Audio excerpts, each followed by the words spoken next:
Hello everyone, स्वागत है आपका useful tips and tricks for home channel में, जहां पर आप देखते हो होम एंड किचन रिलेटेड बहुत ही यूजफुल टिप्स एंड हैक्स जो आपके लाइफ को बना दे और भी आसान। तो चलिए आज के इस नए वीडियो को शुरू करते हैं।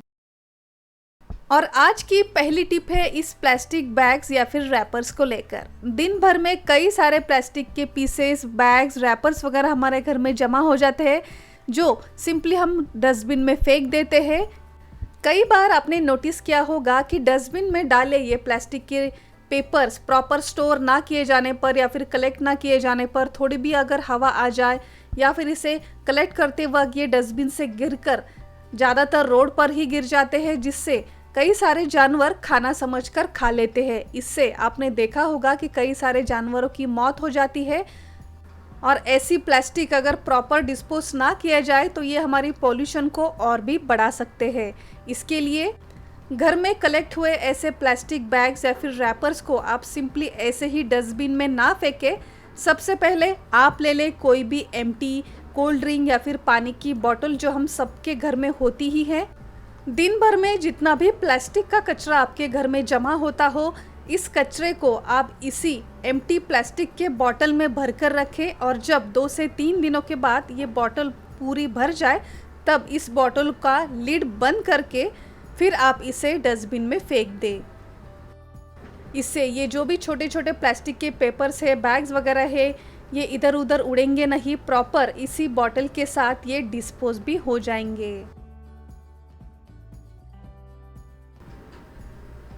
जब भी हम कई सारे स्नैक्स या फिर ग्रोसरी चिप्स का वगैरह पैकेट खोलते हैं तो इसे एक बार खोलने के बाद बचा हुआ पैकेट फिर से रिसील करने के लिए कई सारे क्लिप्स या फिर रबर का वगैरह इस्तेमाल करते हैं। लेकिन कई बार ऐसे रबर्स क्लिप्स अवेलेबल नहीं होते, तब आप इस एक बहुत ही बढ़िया ट्रिक से इस पैक को फिर से रिसील कर सकते हो। तो सिंपली सीजर की हेल्प से एक रिंग जैसा इसी पैकेट का एक टुकड़ा हमें कट करना है जो बिल्कुल रबर जैसे शेप का हमें मिल जाएगा। और अब जो बचा हुआ पैकेट है इसे आप रोल करें और इसी कट किए हुए प्लास्टिक के रैपर से आप इस पैकेट को रैप करें, जैसे कि मैंने इस वीडियो में दिखाया है। तो आप देखेंगे बिना किसी क्लिप, बिना किसी रबर बैंड के बहुत ही बढ़िया ये पैकेट फिर से रिसील हो जाएगा।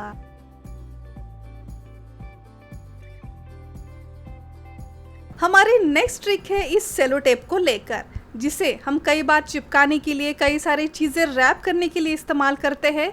जब भी कोई चीज़ चिपका कर हो जाए तो बचा हुआ सेलो टेप कट करने के लिए हम कई बार सीजर या फिर कटर का वगैरह इस्तेमाल करते हैं। लेकिन कई बार होता ऐसा है कि हमारे पास कुछ भी अवेलेबल नहीं होता ये एक्स्ट्रा सेलो टेप कट करने के लिए, तब आप इस्तेमाल कर सकते हो ये बहुत ही बढ़िया ट्रिक। जितना भी टेप आपको चिपकाना है आप चिपका ले और फिर बचा हुआ टेप कट करने से पहले कुछ इस तरीके से आप इसे फोल्ड कर कर रखें, जैसे कि मैंने वीडियो में दिखाया है।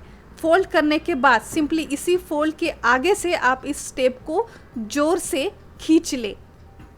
तो आप देखेंगे खींचने के बाद जहाँ से हमने इसे फोल्ड किया था वहाँ से ही ये जोर से कट हो जाएगा। एक्स्ट्रा हमें इसके लिए सीजर या फिर कटर की वगैरह ज़रूरत भी नहीं पड़ेगी। इस छोटे से बट उतने ही यूज़फुल ट्रिक को आप एक बार ट्राई करके ज़रूर देखिए, ये बहुत ही यूज़फुल ट्रिक है।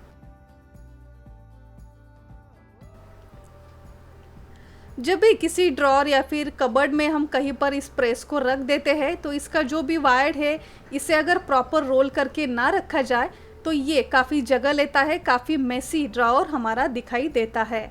तो ऐसा ना हो इसके लिए जो भी इस प्रेस की वायर है आप इसे सिंपली इस तरीके से रोल करके रखें और फिर इसे प्रॉपर अरेंज करने के लिए, ऑर्गेनाइज करने के लिए हमारे घर में जो भी पेपर रोल वगैरह होते हैं, ये रोल ख़त्म होने के बाद इसका जो बचा हुआ रोल है इस रोल में आप इस प्रेस की वायर को इंसर्ट करके रखें और फिर इस प्रेस और इस रोल को आप एक ही जगह पर किसी ड्रॉर में या फिर कबर्ड में रख दें। तो आप देखेंगे इसकी जो भी फैली हुई वायर है ये प्रॉपर इस रोल में ऑर्गेनाइज हो जाएगी, जिससे ये बिल्कुल भी मेसी नहीं दिखेगा, प्रॉपर ऑर्गेनाइज ये प्रेस हमें लगेगा।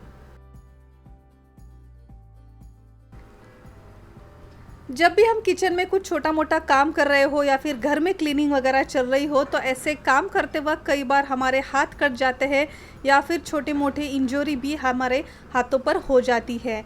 तो इसे हम बैंडेज लगाकर सिक्योर तो करते ही है, लेकिन बैंडेज लगाने के बाद इसमें पानी न जाए, इसका खास ख्याल हम इसके लिए रखते हैं। तो इसे एक्स्ट्रा प्रोटेक्ट करने के लिए आपके घर में अगर सिल्वर फॉइल पेपर हो तो आप उसका इस्तेमाल करें।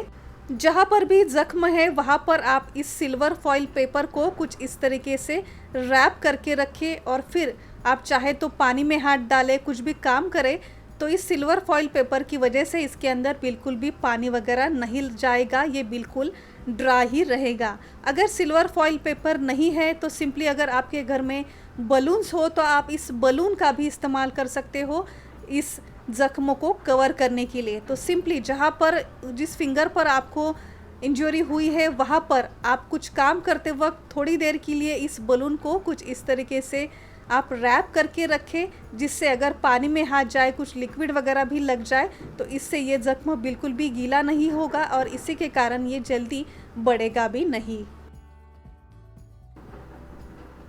ऐसे ही हमारे किचन में जो भी शार्प चीज़ें होती है जैसे कि नाइफ़ या फिर सीज़र, जो गलती से भी हम अगर हाथ लगा दें तो ये छोटी मोटी इंजरी हमारे हाथों पर कर देते हैं।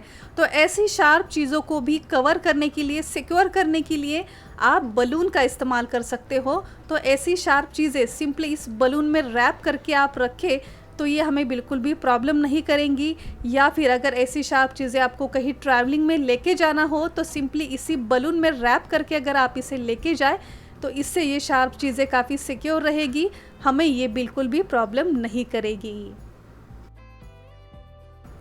सो फ्रेंड्स, आई होप कि आज के ये सारे छोटे मोटे टिप्स एंड हैक्स आपके लिए भी ज़रूर यूज़फुल रहे होंगे।